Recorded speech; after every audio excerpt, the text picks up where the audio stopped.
Assalamualaikum warahmatullahi wabarakatuh teman-teman, apa kabar semua? Sehat selalu ya, amin. Terima kasih masih stay di channel YouTube saya, Islam Law, channel yang membahas tentang isu-isu yang berkaitan tentang seputar dunia hukum ya.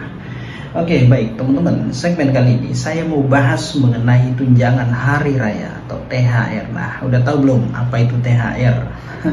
Terus bagaimana cara pembayaran THR, siapa saja yang berhak untuk mendapatkan THR, dan apakah THR itu boleh dalam bentuk uang atau barang, apa akibatnya apabila perusahaan tidak bayar THR kepada karyawan atau pegawainya. Nah teman-teman ya, nah hal yang paling ditunggu-tunggu saat menjelang hari raya ya, hari raya misalkan hari raya Idul Fitri ini merupakan THR ya, tunjangan hari raya teman-teman ya, tunjangan hari raya. Nah biasanya penerimaan tunjangan hari raya ini menjadi salah satu momen yang sangat berharga yang dirasakan oleh para karyawan, para pegawai atau penerima kerja ya teman-teman ya, seperti itu ya. Nah apakah THR ini berlaku hanya untuk hari-hari tertentu saja atau bagaimana? Nah itu ya nanti kita bahas ya. Nah apa sih THR itu teman-teman? THR menurut undang-undang, nah ini ya saya bacakan ya. Tunjangan hari raya atau THR adalah pendapatan di luar gaji, pendapatan di luar gaji atau non upah yang wajib dibayarkan oleh perusahaan atau pemberi kerja kepada karyawannya, kepada penerima kerja. Siapa penerima kerja itu? Yaitu karyawan, pegawai ya, itu ya yang harus dibayarkan. Nah ingat, ada kata harus, wajib dibayarkan oleh pemberi kerja atau perusahaan kepada karyawannya. Nah itu ya teman-teman. Nah mengenai hari raya keagamaan ya, hari raya keagamaan itu apakah hanya hari raya Idul Fitri saja? Tentu tidak ya teman-teman ya. Jadi setiap karyawan atau pegawai berhak mendapatkan THR berdasarkan hari raya keagamaan masing-masing, itu sesuai dengan ketentuan undang-undang. Nah, terus ada hari raya Natal bagi teman-teman yang beragama non-Muslim seperti Kristen, Protestan atau Katolik, ada Imlek, ada terus kemudian ada Waisak, ada hari raya Nyepi dan lain-lain. Nah itu ya. Nah lalu kemudian apakah boleh teman-teman yang beragama non-Muslim misalkan Nasrani meminta atau mendapatkan THR, tunjangan hari raya di hari raya keagamaan Muslim atau seperti menjelang hari raya Idul Fitri? Nah pada prinsipnya sih boleh-boleh saja, cuman aturannya tidak seperti itu, karena di aturan sudah mengatakan pegawai berhak mendapatkan THR berdasarkan hari raya keagamaan masing-masing. Nah nanti diberikan pada saat hari raya keagamaan masing-masing. Nah seperti itu ya teman-teman. Nah lalu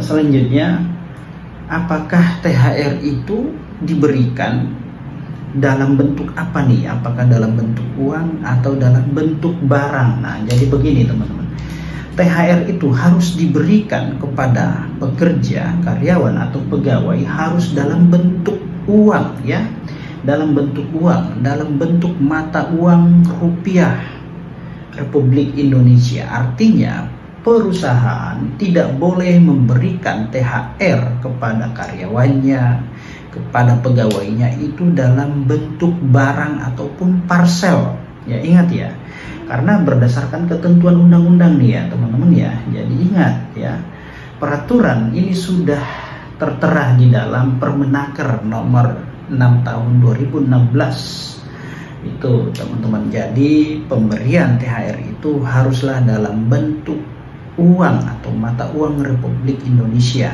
rupiah ya, tidak boleh dalam bentuk barang ataupun parcel. Nah terus kemudian bagaimana ketika THR itu tidak diberikan kepada karyawan? Ada nggak sih akibat hukumnya misalkan?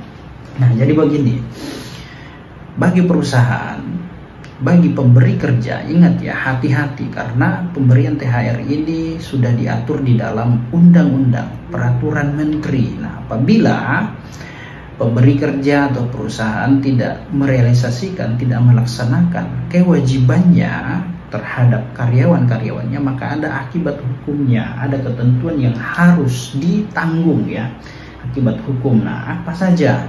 Bisa terancam sanksi. Nah, terus kemudian ada teguran, ada sanksi administrasi, atau bahkan bisa pada pembekuan operasional. Nah, itu kira-kira teman-teman. Jadi perusahaan yang nakal, yang iseng tidak memberikan THR kepada karyawannya, ingat ada sanksinya ya. Sanksinya itu berupa teguran, sanksi administrasi, atau operasionalnya dibekukan, atau bisa saja ditutup perusahaannya, operasionalnya ya. Itu kira-kira teman-teman sanksinya ya. Lalu bicara tentang siapa yang berhak untuk mendapatkan THR ya. Jadi THR itu siapa saja sih yang boleh? Nah, mengenai pemberian THR ini berlaku untuk tenaga kerja yang sifatnya status karyawan ya, atau PKWTT, dan juga karyawan kontrak atau PKWT. Nah, terus kemudian selain itu ada juga pekerja harian lepas atau freelance yang berhak mendapatkan tunjangan hari raya dengan beberapa ketentuan atau syarat-syarat. Nah, jika ada bertanya seperti ini, bagaimana terhadap karyawan magang?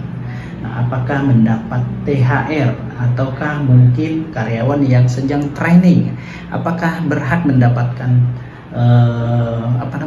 tunjangan hari raya? Nah, ini ya, sayangnya berdasarkan ketentuan undang-undang, perusahaan tidak memiliki kewajiban untuk memberi THR kepada peserta magang. Terus kemudian peraturan ini juga sama halnya dengan karyawan yang sedang training, ini tidak berhak untuk mendapatkan, memperoleh THR. Nah, semuanya kebijakan daripada perusahaan. Nah, kalau perusahaan ya semoga aja ya, berdoa saja ya bagi yang teman-teman yang sedang melakukan pekerjaan atau training ya, sedang training atau sedang magang ya, berdoa supaya perusahaan atau pemberi kerja ini memberikan kebijakan, bermurah hati, mau berbagi kepada karyawan training atau yang sedang magang. Nah, itu ya secara aturan ya, karena di peraturan undang-undang itu tidak menjelaskan apakah karyawan magang atau yang sedang training berhak mendapatkan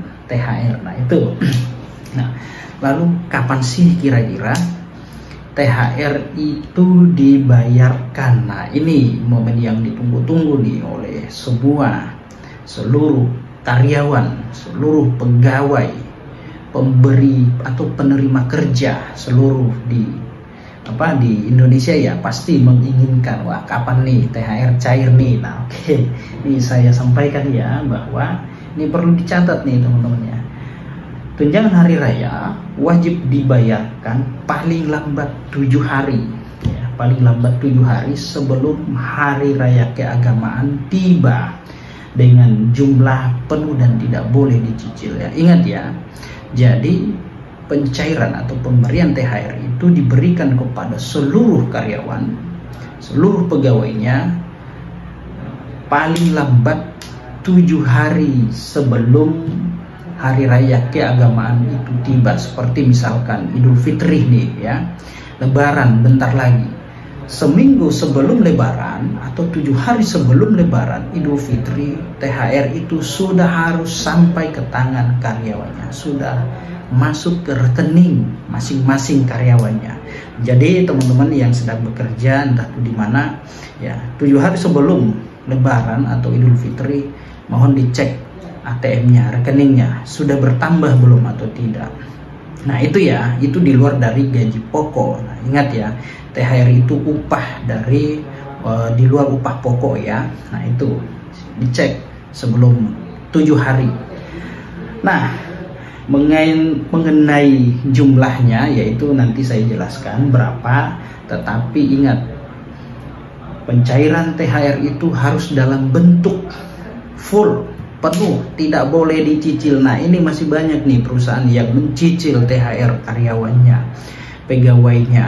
Nah, ini tidak boleh sebenarnya, karena itu sudah melanggar ketentuan undang-undang, peraturan, ya. Jadi harus diberikan secara penuh, secara full, dan tidak boleh dicicil. Nah, lalu berapa uang THR yang harus diterima, harus diberikan kepada karyawan atau pegawainya? Nah, bisa nggak sih kira-kira gini, kalau baru kerja 1 bulan itu sudah dapat THR belum? Nah, tentu jawabannya iya, bisa, sudah dapat. Nah, jika sudah bekerja selama minimal 1 bulan di perusahaan, ya, sebelum hari raya keagamaan tiba, maka seorang karyawan yang baru kerja 1 bulan itu sudah berhak menerima, memperoleh THR, tunjangan hari raya. Nah, itu teman-teman ya, sudah berhak ya, meskipun baru 1 bulan. Nah, untuk lebih jelasnya begini, berikut ketentuan tunjangan hari raya berdasarkan Permenaker nomor 6 tahun 2016 pasal 3. Nah, ini pasal 3 ya, Permenaker. Nah, pertama, ini ada 4 ketentuan ya. Pertama, pekerja yang sudah mempunyai masa kerja 12 bulan secara terus-menerus atau lebih, maka diberikan THR sebesar 1 bulan upah. Nah, ingat itu ya. Lalu kemudian, pekerja yang mempunyai masa kerja 1 bulan secara terus-menerus tapi kurang dari 12 bulan diberikan THR sesuai masa kerja. Lalu ketentuan ketiga, bagi pekerja yang berstatus buruh harian lepas atau freelance dan sudah mempunyai masa kerja 12 bulan atau lebih, nah, upah 1 bulan dihitung berdasarkan rata-rata upah yang diterima dalam 12 bulan terakhir sebelum hari raya keagamaan. Nah, lalu yang keempat, bagi pekerja yang bekerja berdasarkan perjanjian harian lepas dengan masa kerja kurang dari 12 bulan, upah 1 bulan dihitung berdasarkan rata-rata upah yang diterima setiap bulan selama masa kerja. Nah, jadi teman-teman, kalau bisa disimpulkan bahwa jika mengacu pada Permenaker nomor 6 tahun 2016, nah, kalau masa kerjanya baru 1 bulan, ingat ya, baru 1 bulan, berarti sudah berhak mendapatkan THR. Nah, itu ya, sudah berhak mendapatkan THR ya, karena ketentuannya di sini menyatakan bahwa pekerja yang mempunyai masa kerja 1 bulan secara terus-menerus tapi kurang dari 12 bulan diberikan THR sesuai dengan masa kerja. Nah, itu ya teman-teman ya. Jadi terkait karyawan yang magang ataupun juga terhadap yang sedang training, itu tidak diatur secara spesifik di dalam undang-undang Permenaker, tetapi biasanya kembali lagi pada kebijakan perusahaan atau pemberi kerja. Nah, bagi teman-teman yang sudah dapat THR atau sudah mendapat transferan, rekeningnya sudah diisi dengan THR, jangan lupa ya, berbagi.